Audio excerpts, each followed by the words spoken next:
প্রিয় দর্শক, আমন্ত্রণ জানাচ্ছি এটিএন বাংলার নিয়মিত স্বাস্থ্য বিষয়ক আয়োজন করোনা এবং করণীয়তে। আমি আছি ডাক্তার শাহেদ ইমরান। দর্শক, আমরা জানি যে করোনা ভাইরাসের সংক্রমণ সারা বিশ্বময় হয়েছে, বাংলাদেশেও তার ব্যতিক্রম নয়। আমরা দেখেছি সংক্রমণের হার অনেক বেশি এই মুহূর্তে এবং একই সাথে মৃত্যুর তালিকাও বাড়ছে।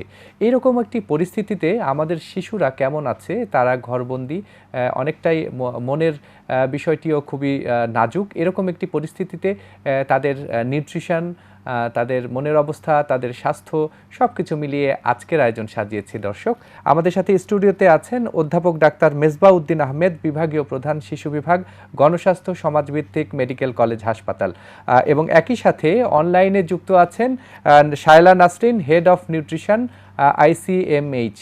দুজনকে স্বাগত জানাচ্ছি আমাদের এই আয়োজনে। দর্শক, আমরা আজকে প্রথমেই আলোচনায় যাব অধ্যাপক ডাক্তার মেজবাউদ্দিন আহমেদ, আপনার কাছে আমরা জানতে চাই যে এই যে করোনাকালীন যে সময়টি একটি ক্রান্তিকাল পার করছে বাংলাদেশ, এই সময়ে আসলে আমরা সবার খোঁজখবর নিচ্ছি এবং সবার যত্নের কথাও আমরা বলছি। আমাদের পরিবারে যারা শিশু রয়েছেন তাদের জন্য বিশেষ কি যত্নের প্রয়োজন আছে বলে আপনি মনে করেন? শিশুদেরকে আমরা বাংলাদেশে 18 বছর পর্যন্ত শিশু বলি। জি। সেক্ষেত্রে শিশুদেরকে কয়েকটা ভাগে ভাগ করতে হবে। একটা শিশু আছে যাদের আমরা 18 মাস পর্যন্ত ভাগ করি, শিশু আছে 5 বছর, তারপরে আমরা 12 বছর, 18 বছর। জি। যে শিশুগুলি 18 বছরের শিশু আছে, 18 মাসের, তাদের পর্যাপ্ত পরিমাণে বুকের দুধ খাওয়া উচিত।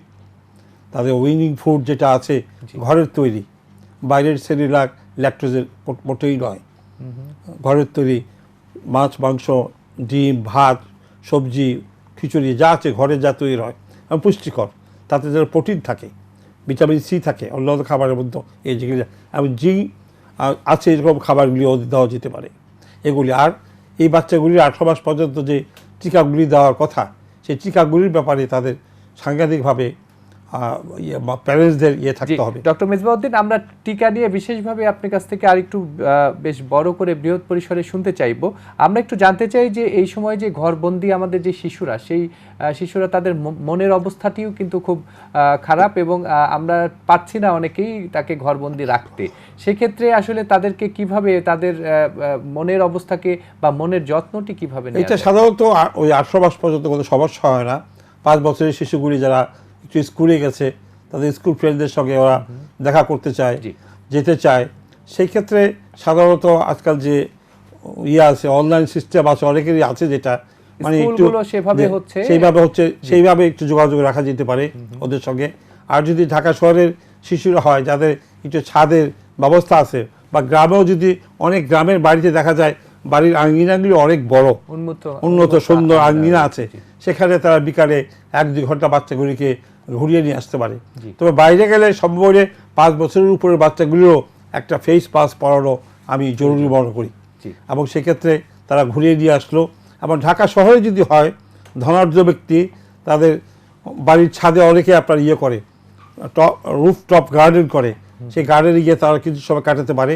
অনেকে সেই ব্যবস্থা যদি না থাকে, অনেকে দেখা যায় তাদের গাড়ি আছে, সেই গাড়িতে করে বাচ্চাগুলিকে নিয়ে অনেক সুন্দর জায়গা আছে আমাদের পার্লামেন্ট হাউস, তার পিছনে যে একটা গার্ডেন আছে, ওই গার্ডেনটা তারা কিন্তু একটা মানে সোশ্যাল ডিস্টেন্স মেনটেন করে মাস্ক পরে তারা এখন একটু ঘুরিয়ে নিয়ে আসতে পারে। তাতে বাচ্চাগুলি আমার কাছে মনে হয় একটু ভালো থাকবে। আমি বলি, আমার নিজের নাতনি আছে, আমার ছেলেও, ও বিশেষ করে তার ওয়াইফও ডাক্তার, তারা মাঝে মাঝে গাড়ি নিয়ে ওই এলাকাটা একটু বাচ্চাদেরকে নিয়ে একটু ঘুরতে যায়, মানে আমার বাসার কাছে এটা, তাতে একটু তারা উৎফুল্ল প্রকাশ করে ভালো থাকে। কারণ মেন্টাল স্যাটিসফ্যাকশন, মেন্টাল হেলথটা বাচ্চাদের জন্য খুবই দরকার। বড় বাচ্চাদের ক্ষেত্রে আমি যা বলি, যারা 10 মানে এদের টিনেজার বলতে পারি, তাদের জন্য আর একটু বেশি দরকার। তাদের অনেকে ঘরে হয়তো তারা একটু খেলাধুলা করতে পারে, অনেকের ঘরে ক্যারম বোর্ড থাকতে পারে, দাবা থাকতে পারে, বা অন্য অন্য জিনিসপত্র থাকতে পারে খেলাধুলার, বা অনেক বড় বাড়িতে দেখা যায় তাদের আছে, টেবিল টেনিস আছে। ইনফ্যাক্ট আমার বাড়িতে টেবিল টেনিস আছে, টেবিল টেনিসটা খেলতে পারে। এটা তাদের স্বাস্থ্যের একটা এক্সারসাইজও হয়, একটা ব্যায়াম হয়ে যাচ্ছে, প্লাস মনটা ভালো লাগে। এবং তারা অন্য বন্ধুদের সঙ্গে মাঝে মাঝে স্কাইপিতেও ওরা কিছু কথাবার্তা বলতে পারে, এবং দরকার হলে বন্ধুদের সঙ্গে ওরা জুমে কিছুটা ডিসকাশন করতে পারি লেখাপড়া নিয়ে। জি আর জুম কিন্তু কিছু ফ্রি জুম পাওয়া যায় 40 মিনিটসের, যেটা আমি জুমে আমার ছাত্রদেরকে পড়াই, কালকে আমি পড়াবো 3:30 থেকে। জি তো জুম ফ্রি জুম পাওয়া যায়, এই জুমটাকে আমরা ইউজ করতে পারি। এবং বিদেশে যাদের আত্মীয় স্বজন থাকে তাদের সঙ্গে স্কাইপিতে এই বাচ্চাদের আপনার যোগাযোগ রেখে তাদের মনটা ভালো হতে পারে, এটা একটা ভালো ব্যবস্থা। কিন্তু কোনো ক্রমেই এই সমস্ত বাচ্চাদের নিয়ে বাজারে হাটে যাওয়া উচিত না, একেবারে যাওয়া উচিত না। বাজারে হাটে গঞ্জে আমি আজকে একটা জিনিস না বললেই নয়, কালকে একটা আমি নতুন প্রজ্ঞাপন দেখলাম যে বাজারের যেটা ছিল মার্কেটিং টাইম, সেটা ছিল 4টা পর্যন্ত, সেটাকে অ্যাক্সিড করে কটা বলতে হয়েছে, 6টা কি 7টা বলতে হয়েছে। এটা আমার কাছে এই জিনিসটা দেখে আমি একটু মনক্ষুণ্ণ হয়েছি। 7টা পর্যন্ত করা হয়েছে, এটা আমি দেখে একটু মনক্ষুণ্ণ হয়েছি। দেশের এই ক্রান্তি লগ্নে এই এত সময় ধরে তারা যখন বেরোয় শেষ পর্যন্ত কিন্তু তারা বাইরেই থাকে, এবং তারা কত বাচ্চার এখানে সোশ্যাল ডিস্টেন্স মেনটেন করা বাংলাদেশের মতো জায়গায় really it is very difficult. মাছ একটা পড়তে পারে, কিন্তু সোশ্যাল ডিস্টেন্স এই যে 3 ফুট, অনেকে এখন বলে মেক ইট 6 ফুট, এটা ভেরি ডিফিকাল্ট। এটা সম্ভব না কোনো বাজারে গিয়ে, এটা ইম্পসিবল। এটা আমি জানি না এটা কিভাবে, আমার কাছে মনে হয় এখানে একটা সমন্বয়ের একটা অভাব আছে। কিংবা আমরা আসলে জনগণকে যেভাবে বোঝানোর চেষ্টা করছি তাদেরকে আমরা সঠিকভাবে সেই তথ্যটি কি তাদের কাছে বোঝাতে পারছি কিনা, কারণ আমার কাছে বোঝাতে পারছি না, আমার মনে হয় পাচ্ছি না, সেটি একটি বড় বিষয়। এবং আমরা হাসপাতালেও দেখছি যে আমাদের বাচ্চাদেরকে কোনো মাস্ক নেই, কোনো ধরনের প্রস্তুতি নেই, তারা মায়েরা চলে আসছেন বাচ্চাদেরকে নিয়ে। এটি একটি আসলে আমাদের সাধারণ মানুষের কিছুটা এই স্বাস্থ্যবিধি না মানার একটি প্রবণতা আমরা দেখতে পাচ্ছি। এটা এখানে শুধু অন্য দেশও আছে, আমাদের দেশে হয়তো একটু বেশি হতে পারে, কিন্তু অন্য দেশও আছে। আমেরিকানরাও ওরা স্লোগান দিয়েছে আমরা ওই ডোন্ট লাইক লকডাউন, কিন্তু ওই লকডাউন কথাটা আমেরিকানরা বোঝে, আমরা বুঝি না। আমি একটা ঘটনা বলবো লকডাউন সম্বন্ধে, এক মিনিট ছোট্ট করে। যদি 1975 সালে রহিমা বলে একটা বাচ্চার শরীরে প্রথমে স্মল পক্সের লাস্ট এটা দেখা গিয়েছিল। শেষ পর্যন্ত ওই বাচ্চাটাকে কি করেছে জানেন, যাতে ওটাকে পুরোপুরি আইসোলেট করে ফেলতেছিল। ওখানে লকডাউন হয়ে গেছিলো বাচ্চাটাকে, তাকে খাবার দিত, আত্মীয় স্বজন দূরেই ছিল, এবং তার ব্লিস্টার করা পর্যন্ত যে কদিন লাগে, ওই বাচ্চাটা কিন্তু বেঁচে গেছিলো। Rahima was the last case, সেটা 1975, তখন আমি ঢাকা মেডিকেল কলেজে পড়ি। এবং যে মেয়েটা আইডেন্টিফাই করেছিল তাকে তৎকালীন 250 টাকা দিয়ে তাকে করেছিল। আর যেটা করেছিল তাকে তো লকডাউন করলোই, এবং 5 কিলোমিটার ধরে দেখছিল যে আশেপাশে ভ্যাকসিন দেওয়া ছাড়া কোনো লোক আছে কিনা। ভ্যাকসিনটা কোথায় দিয়ে জানেন তো, এখানে টাচ করে মারতো, সবারই আছে আমাদের এই বয়সে এখানে, আমার স্মল পক্স মানে এরকম পেঁচাই দিত, ওখানে একটু দিয়ে একটু 2 ফোঁটা দিয়ে একটু পেঁচাই দিত। সেইটা কে করছিল মনে আছে আপনার? Who is the inventor of this thing? এটা ওই যে কাউ পক্স থেকে এটা করেছিল। দেখেন তখন থেকে কিন্তু এই জিনিসটা শুরু হয়েছিল, একটা বাচ্চাকে আটকে 5 কিলোমিটার ডায়ামিটারে তারা যত রোগ ছিল সবাইকে ভ্যাকসিন করেছিল, এবং একটা কেস আর নতুন করে হয়নি। অর্থাৎ ভ্যাকসিনেশনের একটা মানে আমরা ইতিহাস বা সংস্কৃতি যেটি আছে সেটি আমরা জানতে পারলাম ঐতিহাসিক। এবং শেষ লাস্ট পৃথিবীতে ইরাডিকেট হয়েছিল 1980 সালের মে মাসে, এই মে মাসে চলে গেল, মে মাসে। দেখেন আর পৃথিবীতে জি ডক্টর মেজবাউদ্দিন, আমরা একটা ছোট্ট করে জানতে চাই একটা সুনির্দিষ্ট প্রশ্ন, সেটি হচ্ছে যে আমরা দেখেছি যে সারা বিশ্বে নবজাতক থেকে শুরু করে বৃদ্ধ পর্যন্ত সকলেই কিন্তু আক্রান্ত হয়েছে, এবং আমরা শিশুদের কিন্তু মৃত্যুবরণ করতে দেখেছি এই কোভিড-19-এ। আপনার কাছে কি মনে হয় যে এই যে আমাদের বাংলাদেশে যদি যে আল্লাহ না করুন, আমরা কেউই চাই না যে কেউ আক্রান্ত হোক, কিন্তু যদি বাচ্চারা হয়ে যায় সেক্ষেত্রে তাদের জন্য কি করণীয় রয়েছে? আমাদের অভিভাবকরাও বেশ উদ্বিগ্ন থাকে এই বিষয়টি। আসলে বেশিরভাগ বাচ্চারা খুব বেশি অসুস্থ হয় না, যদি না তার কোনো কোমরবিডিটিস থাকে। বাচ্চাদের তো কোমরবিডিটিস আছে, যেরকম ধরেন কনজেনিটাল হার্ট আছে, তারপরে অনেকে আপনার থ্যালাসেমিয়া আছে, সিকেল সেল অ্যানিমিয়া আছে, নেফ্রোটিক সিনড্রোম আছে, ইমিউনোসাপ্রেসড। এই সমস্ত বাচ্চাগুলিকে খুব সতর্কতার সঙ্গে করতে হবে, এবং সঙ্গে সঙ্গে সংশ্লিষ্ট ডাক্তার, শিশুর ডাক্তার তাদের সঙ্গে পরামর্শ করতে হবে। এই বাচ্চাগুলি স্পেশাল কেয়ারের প্রয়োজন হতে পারে। হ্যাঁ, এদিকে তারপরে কতগুলি বাচ্চা আছে যাদের ওবেসিটি একটা প্রবলেম কিন্তু এই দেশে এখনও দেখা যায়, যে 14 বছরের, আমি এর মধ্যে একটা 13 বছরের একটা মেয়েকে দেখছি, 13 একটু বেশি হবে, আর তার ওজন প্রায় 72 কেজি। এই বাচ্চাগুলি যখন হবে, এবং অনেক ক্ষেত্রে দেখছি এই বাচ্চাগুলি ডায়াবেটিস দিয়ে আসে, হাইপারটেনশন দিয়ে আসে, এদের যদি কোভিড-19 হয়, রিয়েলি তারা এই যে যে যে 10 থেকে 20-এর মধ্যে যে ডেথগুলি দেখেন, এগুলি কিন্তু এই ধরনের বাচ্চাগুলির বেশি হয়। ইমিউনো সাপ্রেসড, হয়তো কেউ নেফ্রোটিক সিনড্রোম, স্টেরয়েড আছে, বা তারা অন্য অসুখে ভুগতেছে, কনজেনিটাল হার্টে, এরা মারা যাচ্ছে। তাদের জন্য স্বাস্থ্য ঝুঁকি আসলে অনেক বেশি। জি, ধন্যবাদ ডক্টর মিসবাহ। আমরা আপনার কাছে আবার আসবো। দর্শক মণ্ডলী, আমাদের সাথে অনলাইনে যুক্ত আছেন ডক্টর, আমাদের সাথে অনলাইনে একজন নিউট্রিশনিস্ট রয়েছেন শায়লা নাসরিন। আপনি নিশ্চয়ই আমার কথা শুনতে পাচ্ছেন? জি, শুনতে পাচ্ছি। ধন্যবাদ আপনাকে। আমাদের সাথে একজন শিশু বিশেষজ্ঞ, উনি কথা বলছিলেন, আপনি নিশ্চয়ই তাকে শুনতে পাচ্ছিলেন। আমরা আসলে এই যে লকডাউন অবস্থায় বাংলাদেশে এখন আছি, আমাদের শিশুদের যত্নটি আসলে নিয়ে কথা বলছিলেন আমাদের শিশু বিশেষজ্ঞ। তবে আমরা একটু জানতে চাই যে আপনি যেহেতু নিউট্রিশন নিয়ে কাজ করেন, আপনি একটু যদি বলেন যে আমাদের এই বাচ্চাদের খাদ্য তালিকায় কি ধরনের খাদ্য থাকা প্রয়োজন, বা তাদের নিউট্রিশনের যে অভাব রয়েছে সেই অভাবটি কিভাবে পূরণ করা যায়। তো প্রথমেই আছে খুব সময় উপযোগী প্রশ্ন এবং সুন্দর একটা বিষয় নিয়ে আলোচনা হচ্ছিল, এবং স্যারও বলছেন, আমি শুনছিলাম, অনেক কথাই চলে আসছে। সাধারণত শিশু হচ্ছে জন্ম থেকে 18 বছর পর্যন্ত, কাজেই শিশু না, আমাদের জন্য আসলে এই করোনা ক্রান্তির সময় সবার জন্যই কিন্তু সঠিক পুষ্টি প্রয়োজন। কারণ আমাদের WHO এর মতো হচ্ছে যে রোগ প্রতিরোধ ক্ষমতা বাড়লে কিন্তু আমরা অনেকটাই সংক্রমণের ঝুঁকি থেকে মুক্ত থাকবো।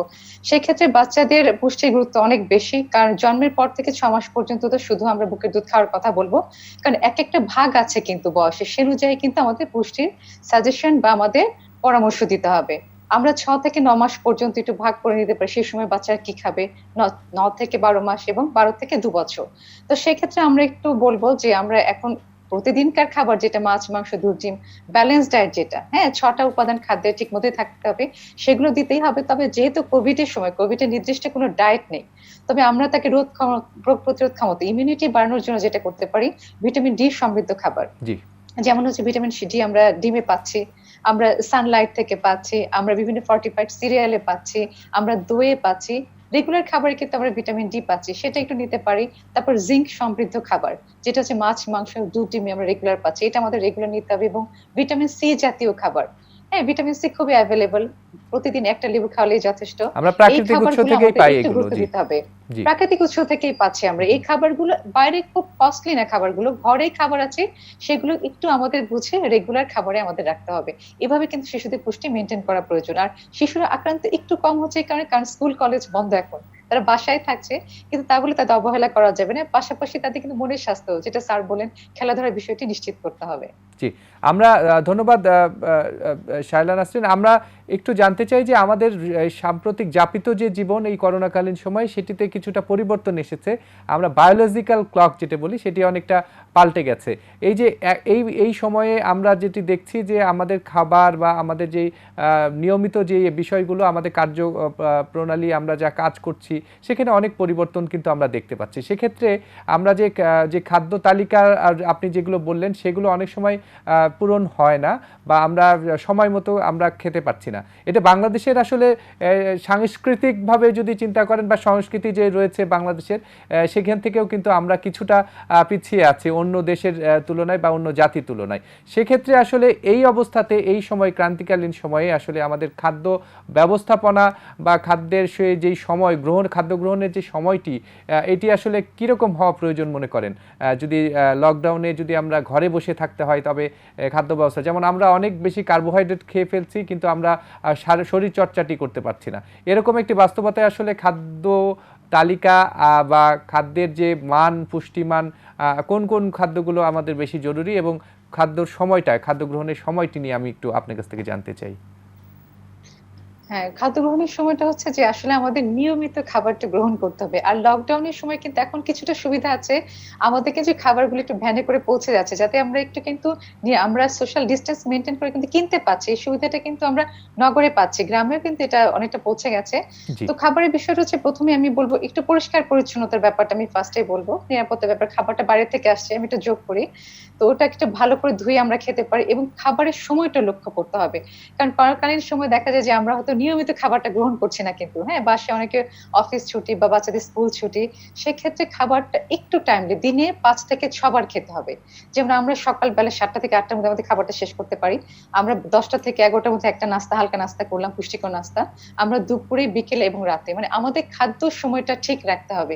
এবং যেকোনো শরীরে, সে বড়ই হোক ছোট হোক, পুষ্টি যখন আমরা নির্ধারণ করব, রোগ প্রতিরোধ ক্ষমতা আমরা যখন বাড়াতে চাইবো, সেক্ষেত্রে খাবারের দিকে আমাদের অবশ্যই নজর দিতে হবে। তবে একটা ভালো দিক হচ্ছে যে আমরা বাইরের খাবার কিন্তু আমরা একটু কম খাচ্ছি। যেমন কিশোরী বয়সে বাইরের খাবার প্রবণতা একটু বেশি থাকে।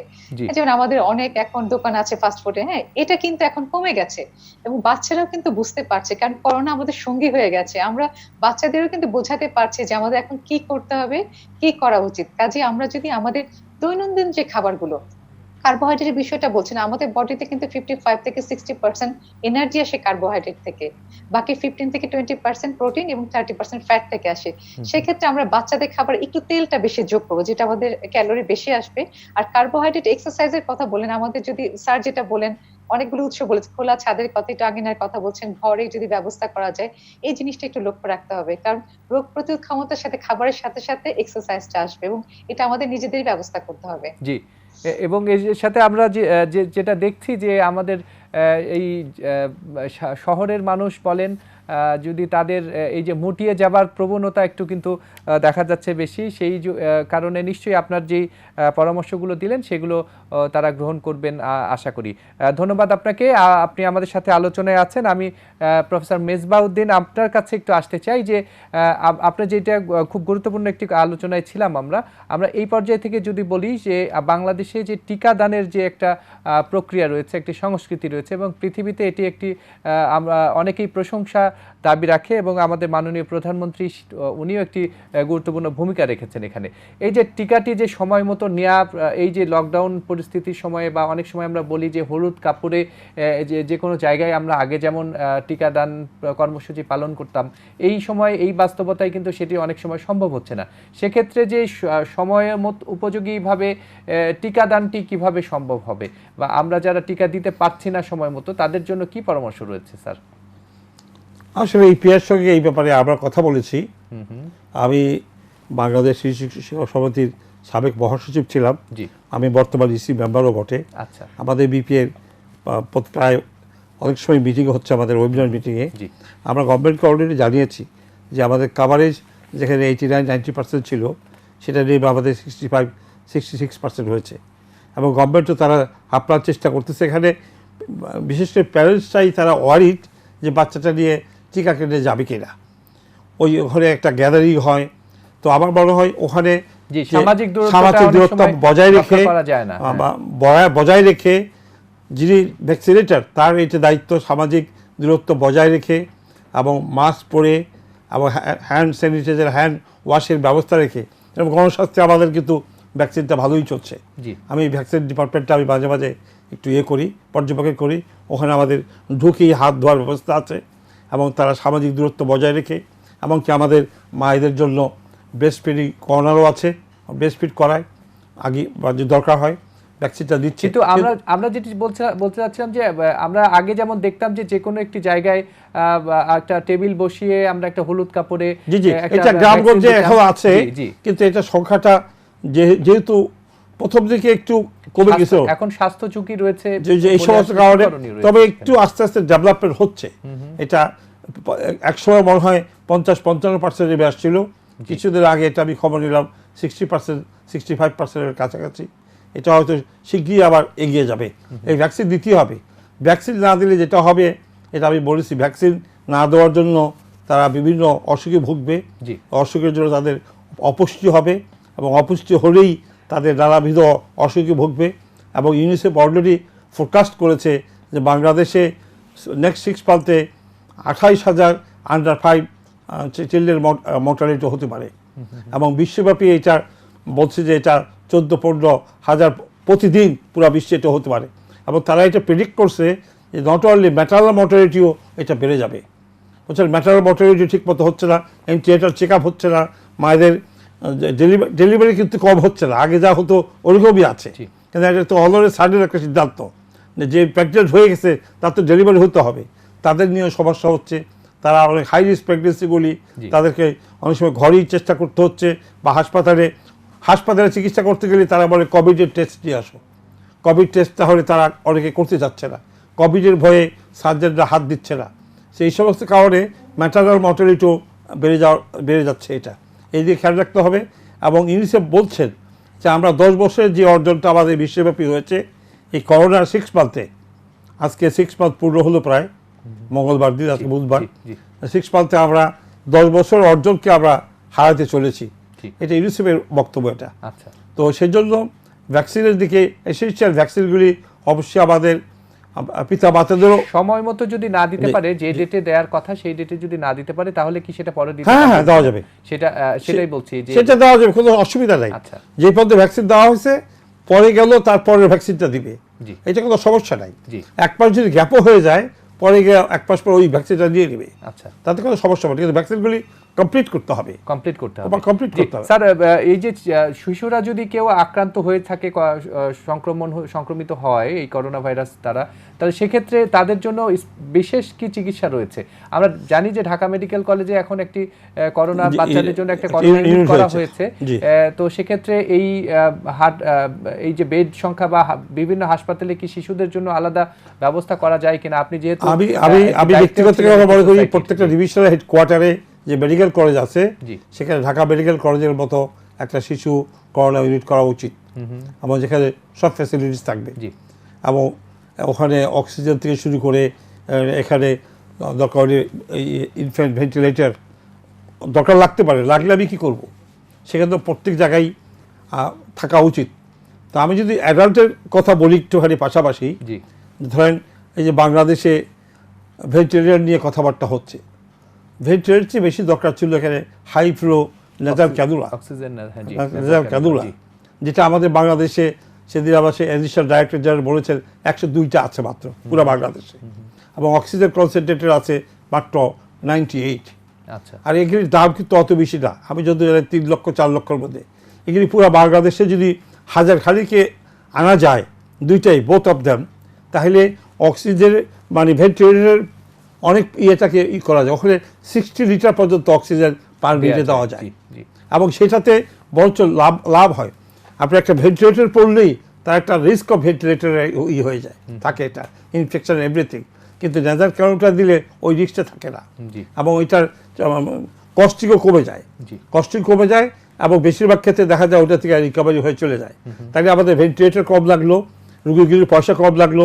এটা ভেন্টিলেটরের তো আমি দেখেছি যে সমস্ত রুগী এই দেশে ভেন্টিলেটরে যাচ্ছে তারা ফিরে আসতেছে খুব কম। জি, সেই বিষয়টি তো রয়েছেই। আমরা একটু শিশুদের বিষয়ে একটু জানতে চাচ্ছি যে তাদের জন্য স্পেশাল কি কোনো ট্রিটমেন্ট ব্যবস্থা রয়েছে কিনা? আমরা তো আসলে ট্রিটমেন্ট বিষয়ে ট্রিটমেন্ট তো আসলে এটা বিশেষ কোনো ট্রিটমেন্ট না, এটা মেইন ট্রিটমেন্ট হলো অক্সিজেন দিতে লাগে, অক্সিজেন, আর কনজারভেটিভ যেই সিম্পটোমেটিক ট্রিটমেন্ট, তার নিউট্রিশন, কন্ট্রোল ইনফেকশন, এবং এগুলি কিন্তু যেহেতু রোগ প্রতিরোধক ক্ষমতা কমে যায়, পাশাপাশি অন্য ইনফেকশন আসতে পারে। আমরা দেখেছি Covid with UTI, Covid with typhoid, তখন টাইফয়েডের চিকিৎসা করতে হবে। কোভিড ইউটিআই এখন কিন্তু আমরা দেখছি যে উপসর্গেরও কিছু পরিবর্তন আসছে, যেমন আমরা ডায়রিয়া দেখছি, ডায়রিয়া তো বাচ্চাদের ক্ষেত্রে ডায়রিয়া একটা শুধু ডায়রিয়ারই প্রেজেন্ট করতে পারে, ডায়রিয়া ভমিটিং, সেক্ষেত্রে আপনি কোভিড এটা সাসপেক্ট করতে পারেন। আর সেক্ষেত্রে যদি প্রপারলি ওই নিউট্রিশনটা মেনটেন করা, ফ্লুইডটা মেনটেন করা, আইভি ফ্লুইডটা মেনটেন করা দরকার হলে, বা খেতে বললে ওরাল নিয়ে দিতে হবে, এই ক্লাসটা দেখতে হবে। এটা খুব বেশি জানেন তো, এই করোনা ভাইরাসগুলি 10-11 দিনের বেশি তারা কার্যকর থাকে না। 11 দিন পরে করোনা ভাইরাস শরীরে খুব একটা সুবিধাজনক অবস্থানে থাকে না, কিন্তু ওইটা যে ক্ষতি করে যায়, ও ক্ষতিটা বহুদিন থাকে, ওইটা রিপেয়ার করতে মানুষের অনেক সময় লেগে যায়, এবং সেই জন্য তাদের ভেন্টিলেটরে মাসের পর মাস তাদের থেকে অনেকে, আপনার মনে আছে কিনা ডক্টর মির্জা নাজিম, স্কয়ার, উনি আমার এক বছর আবার সহপাঠী বলতে পারেন, উনি 5th ইয়ার আমি 4th ইয়ার, আমরা একসঙ্গে ক্লাস করেছি, ভালো বন্ধু। এরকম অনেক গুণী চিকিৎসককে আমরা আসলে হারাতে দেখেছি, এবং শহীদ হয়েছেন তারা, তাদের আত্মার মাগফিরাত কামনা করছি। ধন্যবাদ। শাহলাক নাসরিন, আপনার কাছে আসতে চাই, আপনি আমাকে নিশ্চয়ই শুনতে পাচ্ছেন। আমরা এক্সট্রিম এজ বলি যে শিশু এবং বয়স্ক যারা রয়েছে সিনিয়র সিটিজেন রয়েছে, আমরা দুইটি সম্প্রদায়ের বা সমসাময়িক সব বয়সের মানুষকে আমরা চিন্তা করি বেশি। আমরা যেমন শিশুর কথা বলছিলাম, আমাদের সাধারণ মানুষেরই বা আসলে এই মুহূর্তে নিউট্রিশনের কেমন প্রয়োজন বা বিশেষ করে ইমিউনিটি বুস্ট আপের কথা বলা হচ্ছে, আমাদের স্যারও বললেন আজকে। আপনার কাছ থেকে একটু জানতে চাই যে এই বিষয়ে গুরুত্ব দেওয়ার জন্য কোন কোন খাদ্য আমাদের বিশেষভাবে প্রয়োজন।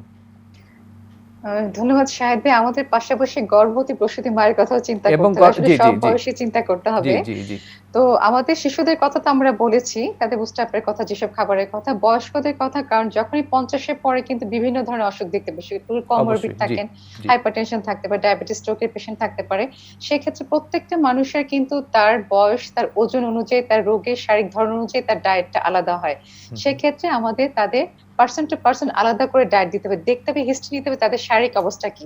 তবে ইমিউনিটি বুস্ট আপের জন্য আমি একটু বলছিলাম যে তাদের একটু ভিটামিন ডি এর কথা, কারণ কিছু স্টাডিতে এসেছে যে কিছু আইসিইউ, কোভিড-19 যে আইসিইউতে আছেন তাদের ডি ডেফিসিয়েন্সিটা ছিল, রিসেন্ট স্টাডিতে কিন্তু আছে।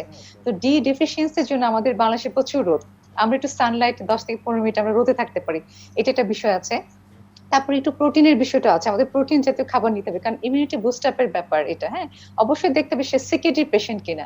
যে আমি বলছিলাম যে বয়স অনুযায়ী, বিশেষ করে বয়স্কদের ক্ষেত্রে, কারণ বিভিন্ন ডিজিজে ভুগছেন তারা, সেই অনুযায়ী আমাদের ডায়েটটা চার্টটা করতে হবে। তারপরে সির কথা বলছি, কারণ এটা হচ্ছে অ্যান্টিব্যাকটেরিয়াল, কাজে সিটা খাবারে প্রতিদিনকার খাবার রাখতে হবে। তবে তার ওজনটা একটু নিয়ন্ত্রণে রাখতে হবে, কারণ ওবেসিটিটা কিন্তু মারাত্মক ঝুঁকি কোভিড-19 এর জন্য।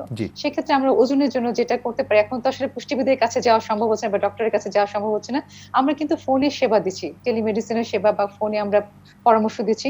সেক্ষেত্রে তাকে একটু হাঁটতে হবে, ঘরে কিংবা একটু ছাদে যদি সম্ভব হয় তাকে নিরাপদে থেকে হাঁটতে হবে, এবং খাবারটা অবশ্যই খেয়াল করতে হবে। বয়সের সাথে তেল জাতীয় খাবার, তেল, চিনি, লবণ, এই ধরনের খাবারগুলো একটু অ্যাভয়েড করতে হবে, যেটাতে ওজন বেড়ে যায়। এবং প্রথমে আমি বলবো যে বয়স অনুযায়ী যেহেতু তার ডায়েট করতে হবে, আমরা বুঝতে পারছি যে সে আসলে কোন বয়সে, বিশেষ করে ডায়াবেটিক পেশেন্ট আমরা বেশি পাই, এটা তো বাংলাদেশে বড় একটা জনগোষ্ঠী হচ্ছে ডায়াবেটিক আক্রান্ত। সেক্ষেত্রে তাদের আমরা বলবো যে একটু আমরা কমপ্লেক্স কার্বোহাইড্রেট খেতে। আপনি কার্বোহাইড্রেট কথা আগেও বলছিলেন যে কার্বোহাইড্রেট আমরা বেশি খাই, খেলে আমাদের কমপ্লেক্স লাল চাল, লাল আটা, লাল রুটি, লাল চিড়ে, এই জাতীয় খাবার, যেটা আমাদের ব্লাড সুগার লেভেলটা বাড়াবে না, হ্যাঁ ঠিক রাখবে। কাজে আমাদের এই ধরনের খাবার দেখতে হবে, মিষ্টি জাতীয় খাবার, তেল জাতীয় খাবারটা একটু অ্যাভয়েড করতে হবে বয়স্কদের জন্য। আর গর্ভবতী মা, প্রসূতি মাদের জন্য যেটা তাদের একটু খাবার বেশি খেতে হবে, কারণ গর্ভবতী মাদের কথা আমি বলছি, তারাও কিন্তু এর মধ্যে আছেন। তাদের যেমন ডেইলি 2400 থেকে 2600 ক্যালোরি ডেইলি নিতে হবে, এবং একবেলা বেশি খেতে হবে। আর প্রসূতি মাদের একটু বেশি খেতে হবে, 26 থেকে 2800 ক্যালোরি নিতে হবে। মোট কথা হচ্ছে যে আমাদের বয়স অনুযায়ী আমাদের বিএমআইটা তো অবশ্যই এটা গুরুত্বপূর্ণ, কারণ আমরা তার পুষ্টিগত অবস্থা বুঝতেই পারি বিএমআই দিয়ে। সেটা নিশ্চিত করে যদি সম্ভব হয় আমাদের খাবারের দিকে একটু লক্ষ্য রাখতে হবে। ধন্যবাদ ডক্টর। আমাদের আজকে যে ডক্টর কথা বলছিলেন আমাদের শিশু বিশেষজ্ঞ, এবং একই সাথে আপনি নিউট্রিশনিস্ট, আপনি নিজেও কিন্তু এই বিষয়গুলো চমৎকার করে আমাদের দর্শকদের জন্য বললেন, অসংখ্য ধন্যবাদ। আমরা একটু প্রফেসর মেজবা আপনার কাছে একটা বিষয় নিয়ে কথা বলতে চাই, সেটি হচ্ছে যে এই যে করোনার সময়ে আমরা আরেকটি বিষয় দেখতে পাচ্ছি, MIS-C বলে একটি বিশেষ রোগের কথা বলা হচ্ছে, যে এটা আসলে কি ধরনের বিষয় এবং করোনার সাথে এটার সম্পর্ক কি? ধন্যবাদ আপনাকে, ধন্যবাদ প্রশ্নটি করার জন্য। তো সেটা যে সমস্ত শিশুগুলি করোনা পজিটিভ হয় তাদের সাথে, তাদের অনেক বাচ্চাদের, বিশেষ করে ইউরোপ বা আমেরিকাতে পাওয়া গেছে। ভারতও কিছু কেস করছে, বাংলাদেশে 2টা কেস পাওয়া গেছে, আমাদের একজন পিডিয়াট্রিশিয়ান করছে এটাকে। তো সেখানে হয় কি, বাচ্চাগুলি হাইলি ফিব্রাইল থাকে মোর দেন 5 days, এবং সেই বাচ্চাগুলির চোখগুলি একেবারে লাল চোখ হয়ে যায়, এবং লিপগুলি ক্র্যাকড লিপ হয়ে যায়, ফেটে যায়, ড্রাই থাকে, এবং জিহ্বাগুলি ড্রাই থাকে, স্ট্রবেরি টাইপের ফেটে যায়, একেবারে স্ট্রবেরি টাইপের লাল হয়ে যায়। এইটা ইম্পর্টেন্ট। এবং গলার আশেপাশে কতগুলি লিম্ফ নোড বড় হবে, অ্যাডিনোপ্যাথি, লিম্ফ নোড অ্যাডিনোপ্যাথি এইটা। এবং বাচ্চাগুলি দেখবেন যে তারা ইরিটেবল হবে, তারপর ট্যাকিকার্ডিয়া থাকবে, অনেকে বাচ্চাগুলি দেখা যায় শকে চলে গেছে, এবং এদের ডায়রিয়াও থাকতে পারে, এদেরও ডায়রিয়া থাকতে পারে, শকে চলে গেছে, এরকম অবস্থা হতে পারে। সেক্ষেত্রে বাচ্চাগুলির আপনার সব কিছু করে এই বাচ্চাগুলির আপনার ডায়াগনোসিস, এটা মোটামুটি ক্লিনিক্যাল ডায়াগনোসিস করে বোঝা যায়। তো এটা ক্লিনিক্যাল ডায়াগনোস করে চিকিৎসা শুরু করার আগে কনফার্মেটরি কিছু পরীক্ষা আছে, এটা পরীক্ষা করে সম্ভব। নেওয়া দরকার, হ্যাঁ। সেটার মধ্যে একটা ইকোকার্ডিওগ্রাম করা যেতে পারে। একটা ইকোকার্ডিওগ্রাম একেবারে প্রথম দিকে করলে এটা কিছু পাওয়া যাবে না, একটু পরে 5-7 দিন পরেই করতে হবে। করলে তার করোনারি ভেসেলসগুলি ডাইলেটেড এবং অ্যানোরিজম থাকতে পারে। 5-7 দিন কি করোনা ভাইরাস পরীক্ষা শনাক্ত হওয়ার পরে না না না, টোটাল ইয়ে থেকে, টোটাল আচ্ছা, টোটাল ইয়ে থেকে, জি, টোটাল ইয়ে সময় থেকে। থেকে, হ্যাঁ। এবং ওই সমস্ত ইয়ে দিয়ে আসলে মোটামুটি ধরে নিতে হবে তার করোনা পজিটিভ, এবং সঙ্গে সঙ্গে একটা করোনা টেস্ট দিয়ে দেওয়া উচিত। এবং দেখা যাবে যে তার করোনারি ভেসেলসগুলি ডাইলেট হয়ে আছে। এবং কিন্তু লাং অর্থাৎ তার চমৎকার থাকবে, লো ইনভলভমেন্ট অফ দ্য লাং, আচ্ছা, যেখানে অন্য ক্ষেত্রে লাংটাই বেশি ইয়ে হয় বড়দের ক্ষেত্রে এফেক্টেড হয়। হ্যাঁ, এখানে এবং আমরা কিন্তু কাওয়াসাকি ডিজিজের কথা কাছাকাছি শুনেছি, জি, এটা সিমিলার উইথ কাওয়াসাকি সেখানে তো ইয়ে থাকবে না, আপনার কোভিড থাকবে না। কাওয়াসাকিগুলি সাধারণত এটা জাপান এবং এটা এশিয়ান ডিজিজ, কিন্তু এটা মেনলি রিপোর্টেড হয়েছে ইংল্যান্ড থেকে। এটা মনে হয় 150টার মতো কেস সোফার, আমি 120টা শুনছি বেশ কিছুদিন আগে। জি, জি, এবং আমেরিকা তো একজ্যাক্ট নাম্বারটাই বলতে পারবো না, তো অনেক হবে ওখানে। তারা পিডিয়াট্রিশিয়ানরা পাচ্ছে অনেক কেস। জি। এগুলি যদি আমরা ঠিকমতো- চায়নাতে কিন্তু দেখেছি চায়না, এই ডিজিজ, হ্যাঁ, এটা চায়নাতেও এই কেসগুলো যদি আমরা ঠিকমতো ডিটেক্ট করতে না পারি, প্রপারলি চিকিৎসা দিতে না পারি, তাদের একটা হাই মর্টালিটি রেট আছে এটা। জি, এবং এটার তো কিছু ইনভেস্টিগেশন তো লাগবে। একটা সিবিসি করলে দেখা যাবে তার সিআরপিটা অনেক হাই হবে, সিআরপি হাই হবে। আরেকটা ইম্পর্টেন্ট, প্লেটলেটগুলি যাই থাকে শেষের দিকে প্লেটলেট এখানে অনেক বেশি হয়েছে, 1 মিলিয়ন হয়ে যেতে পারে। জি। এই দুটো জিনিস ভেরি ইম্পর্টেন্ট এখানে। আচ্ছা, হ্যাঁ, আচ্ছা, এটা স্যার এটা একটু জানতে চাই যে এটা কি করোনার মতো ছোঁয়াচে কোনো রোগ কিনা? না, করোনা ছোঁয়াচে, এইটা ছোঁয়াচে না। আচ্ছা, কিন্তু এটা কি সিকুয়েলি বা কনসিকুয়েন্স?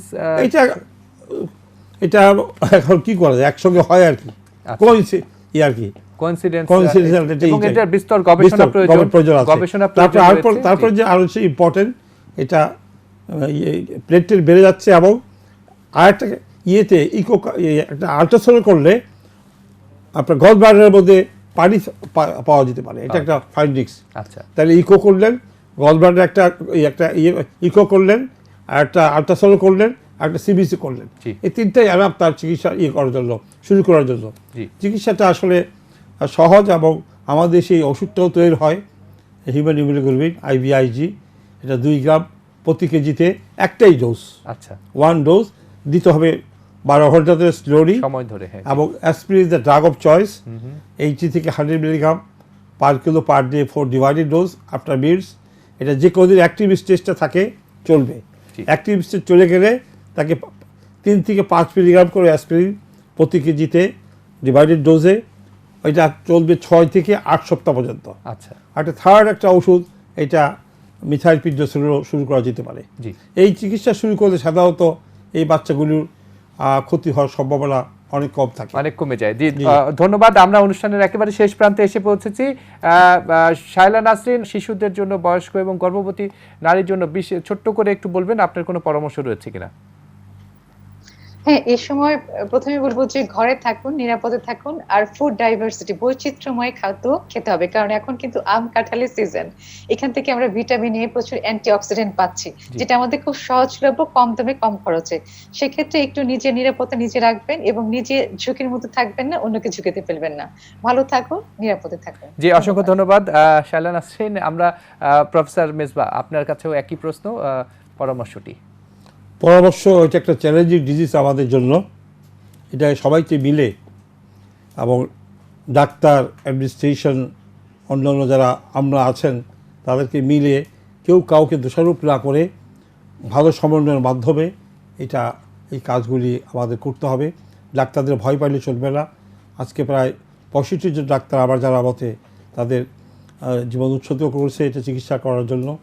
আমি প্রথমে শুরুতে তাদের আত্মার মাগফিরাত আমি কামনা করতে পারি, শেষ মুহূর্তে তাদের আত্মার মাগফিরাত কামনা করছি। জি। এবং তাদের পরিবারবর্গের প্রতি আমার সহানুভূতি, এবং সরকারের কাছে আমার একটা আবেদন থাকবে, এই সমস্ত পরিবারে যাদের, আমি একটা ফ্যামিলিকে জানি অ্যাট দ্য এজ অফ 46, তাই অনলি সান ক্লাস 6-8 পড়ে, তার মাদার একটা ক্যান্সার থেকে বেঁচে আছে। এই পরিবারকে কারা দেখবে? জি। এই সমস্ত খুঁটে আমার মনে হয় সরকারের পক্ষ থেকে তাদেরকে এই দেখা উচিত। আর ডাক্তারদের জন্য যে জিনিস আমার একটু বক্তব্য আছে, সেটা হলো ডাক্তারদের আরও ভালো ব্যবস্থা করতে হবে, থাকা খাওয়ার, তাদের পিপির ভালো ব্যবস্থা থাকতে হবে। মাননীয় মন্ত্রী মহোদয় কালকে পার্লামেন্টে একটা কথা বলেছেন যে ডাক্তাররা নাকি পিপি পড়তে পারে, সেই জন্য তাদের মৃত্যু হয়েছে। এই কথাটা তার সঙ্গে আমি একমত নই। ডাক্তার যদি পিপি শিখতে না পারে, এটার দায়িত্ব ছিল স্বাস্থ্য মন্ত্রণালয়কে পিপি শিখিয়ে তাদেরকে ওখানে পাঠানো দরকার ছিল, তারা কেন করার নেই এইটা বলা তার আমার কাছে মনে হয়, আমি ডাক্তার হিসাবে এটা আমি জনগণের কাছে অবৈজ্ঞানিক একটি বিষয়। আর একটা জিনিস ডাক্তারদের আমি জিম্বাবুয়েতে দেখলাম ডাক্তারদের অতিরিক্ত মানে এটা রিস্ক অ্যালাউন্স বলে একটা জিনিস তাদেরকে দেওয়া হয়েছে। এরা ফ্রন্টে যুদ্ধ করতেছে, অ্যাডমিনিস্ট্রেশন অন্যান্য মন্ত্রী মহোদয়রা তারা আপনার বাইরে থেকে যুদ্ধ করছেন। ফ্রন্ট যোদ্ধাদের রিস্ক বেশি, তাদের জন্য আমার মনে হয় সরকারকে আরও বেশি চিন্তা করতে হবে। তবে ইনশাল্লাহ এই যুদ্ধে আমরা জয়ী হব এবং আমার দৃঢ় বিশ্বাস আমাদের সবাই আমরা ইনশাল্লাহ ভালোই থাকবো আশা করি। আল্লাহ তাআলার কাছে আমরা সাহায্য কামনা করছি এবং আমরা হয়তো এই রিস্কটা এই কোরবানির ঈদ পর্যন্ত, কোরবানির ঈদের ব্যাপারেও আমার একটু বক্তব্য ছিল, সবাই আপনার কম। এই যে কোরবানির ঈদে এত হাট বাজার, এই কোরবানির ঈদের আগে একটু একটা কথা ইউজ করেছে স্বাস্থ্যসম্মতভাবে। এই স্বাস্থ্যসম্মতটা কিন্তু আমাদের কাছে এখনও বন্ধুবাবু হয় নাই যে গরুর হাটে কীভাবে আপনি স্বাস্থ্যসম্মতভাবে আপনি করবেন। জি জি, ধন্যবাদ। আপনি খুব চমৎকার কথা বলছিলেন, বেশ ইম্পর্টেন্ট যে তথ্যগুলো গুরুত্ব বহন করে সেই তথ্যগুলো আপনি দিচ্ছিলেন অধ্যাপক মেজবা, এবং একই সাথে আমাদের সাথে যুক্ত ছিলেন স্টুডিওতে আপনি অধ্যাপক ডাক্তার মেজবাউদ্দিন আহমেদ, বিভাগীয় প্রধান শিশু বিভাগ, গণস্বাস্থ্য সমাজ ভিত্তিক মেডিকেল কলেজ হাসপাতাল, এবং একই সাথে আমাদের অনলাইনে যুক্ত ছিলেন Shaila Nasrin, head of nutrition ICMH। দুজনকেই অসংখ্য ধন্যবাদ, কৃতজ্ঞতা। আপনি এবং আপনাদের সহযোগী যারা রয়েছেন তারা সবাই ভালো থাকবেন এবং সাধারণ মানুষের জন্য যেভাবে সেবা দিয়ে যাচ্ছেন সেভাবে সেবা দিয়ে যাবেন। দর্শক মণ্ডলী, আপনারা শুনছিলেন আজকের যে গুরুত্বপূর্ণ তথ্যগুলো আপনাদেরকে দেওয়ার চেষ্টা করলাম, আপনাদেরকে প্রতিপালন করার চেষ্টা করবেন এবং আপনাদের সুস্থতা কামনা করি।